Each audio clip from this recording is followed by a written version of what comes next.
Go!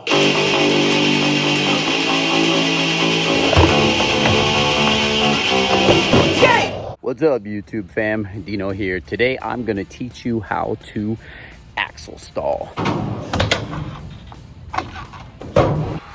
I'm here in Loveland, Colorado at a park that's usually not too busy, so I like coming here. I got a fun mini ramp, a few quarters and rails. Yeah, let's get into it. We're going to learn how to axle stall.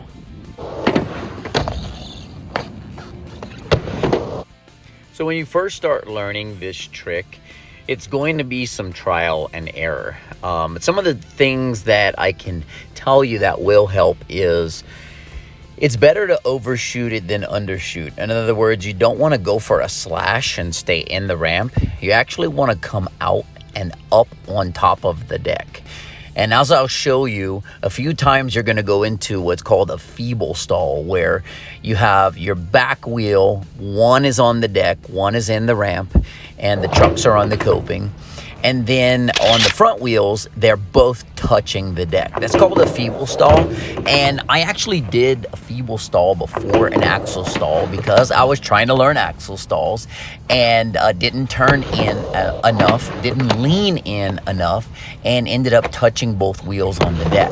So what I decided to do was try to come in from that, and I learned that was actually called a feeble stall. So that would be step one, is overshoot it. It's okay to put your two wheels on the deck, and then you can just kind of either come in from that, just really lift up those front wheels. It's like an exaggerated kick turn back into the ramp, or you can lift up and put yourself into an axle stall, and from there go in to what we call an axle drop, which, by the way, an axle drop is just dropping in from the axles instead of from the tail. And in my opinion, in some circumstances, it's actually easier to axle drop than it is to tail drop. So that is one tip that I can give you right off the bat. So once you start getting the hang of getting up on top of the deck, putting your wheels down, you slowly but surely get to the point where you're clicking onto coping pretty much every time.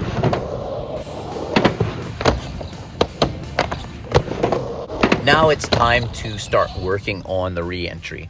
One thing that I can really recommend as far as reentry goes, and you'll see me do it over and over, is I do what I call, I right that rear heel wheel onto the coping to where the toe side wheel is literally dipping into the transition. When you do that, it almost makes it impossible to hang up, and that is one thing you want to avoid, is a hang up. But when you right that back, the back foot rear wheel onto the coping, when you turn in, all you have to do is get that wheel that's already on coping as much as it possibly can be into the ramp, and it's smooth sailing from there because it's basically like a quarter turn going into the ramp. From there, it's a matter of committing to the quarter turn. Make sure you stay leaning into the ramp, stomp that front two wheels down, and enjoy the ride. It literally starts to feel like you fall into the transition. Sometimes, depending on how steep it is, I literally almost catch a little air on the way down, but all four wheels connect. As long as you're moving in the same direction that you're pointing with your body and your board all in alignment, you are going to be fine. Speed is important. If you're going too fast, you can overshoot even with the rear wheels, but the right angle and the right speed is a matter of trial and error and will differ slightly on different ramps.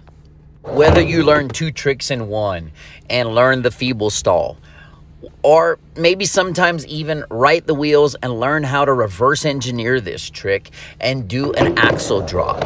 It's a really fun trick and one that anyone can learn. It's one of the first tricks that I learned after learning to drop in and kick turn. So get out there and learn this trick. It's really fun and can be thrown into lines at the park everywhere. Go!